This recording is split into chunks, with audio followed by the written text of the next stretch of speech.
Student, we will discuss about the third part of the circulatory system or blood vascular system, that is the heart. So heart is the main organ or the pumping organ which is responsible for the pumping of the blood. So first of all we will discuss about the heart. So heart is a muscular organ roughly of the shape size of closed fist. You have seen this shape of heart? No, this is not the shape of heart. This is just made, but heart is like this. It doesn't have a proper shape and size, but it is little bit like the fist. Means my heart depend on the size of my fist, closed fist.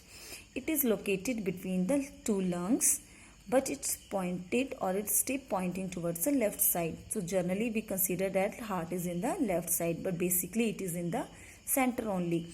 So heart is surrounded by a double membrane known as the pericardium, and inside the pericardium fluid is there which minimize the shock or a shock absorber. And adult man heart measure 12 centimeter in length and 9 centimeter in width, and approximately the weight is 300 gram.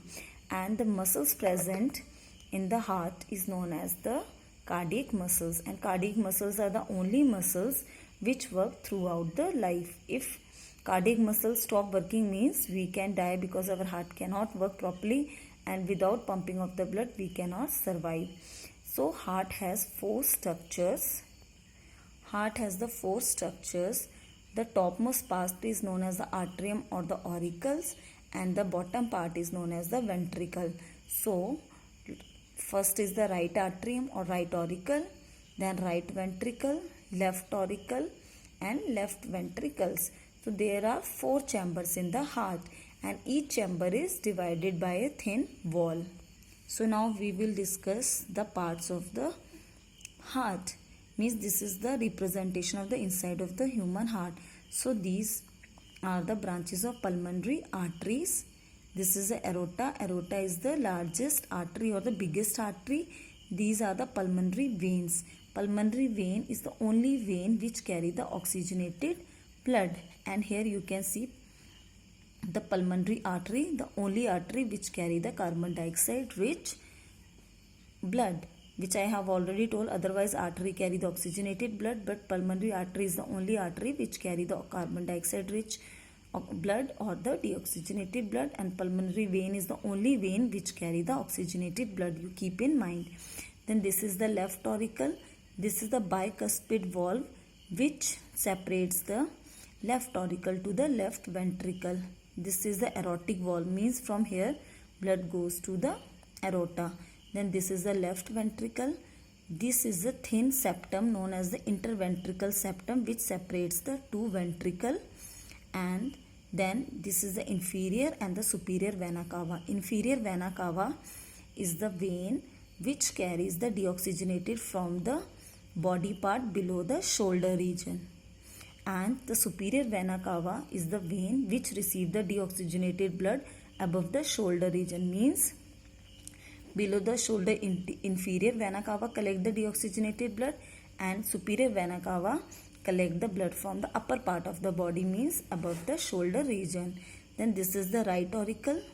This is the right auricle. This is the right ventricle, and both are separated by tricuspid valve. So, and here is the interarterial septum, means two arteries are separated by interarterial septum. Again I will tell you, these are the thin membrane which divide heart into four parts. So this part is separated by interarterial septum, and this part is separated by the interventricle septum. And here the tricuspid valve is present to divide the atrium of the right side and the ventricle of the right side, and this is the bicuspid valve which separates the left auricle to the left ventricle. So here also you can see interarterial septum and the interventricle septum. So this is the pulmonary valve. Pulmonary means which associated with the lungs, means pulmonary refer to the lungs only. Now we will discuss about the functioning. So here one more thing, the tricuspid valve is, why it is known as the tricuspid valve, because it has three cusps or the leaves or flaps, like flap like structure which closes or gate like structure, and bicuspid valve have only two cusp, means only two flaps. Now from this diagram I am going to show the working of the heart. You should know how to draw the diagram of the heart and its labeling also. So बच्चे, with blue pen I have shown the deoxygenated blood, and from red pen I have shown the oxygenated blood, so you can understand properly, and in the next video you will get the animated working of the heart also.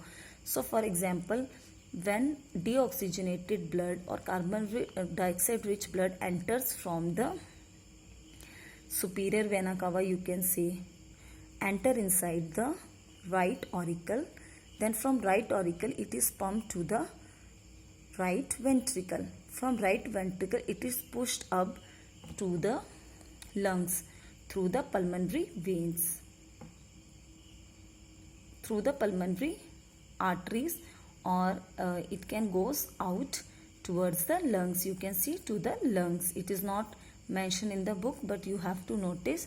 Again I am going to show you.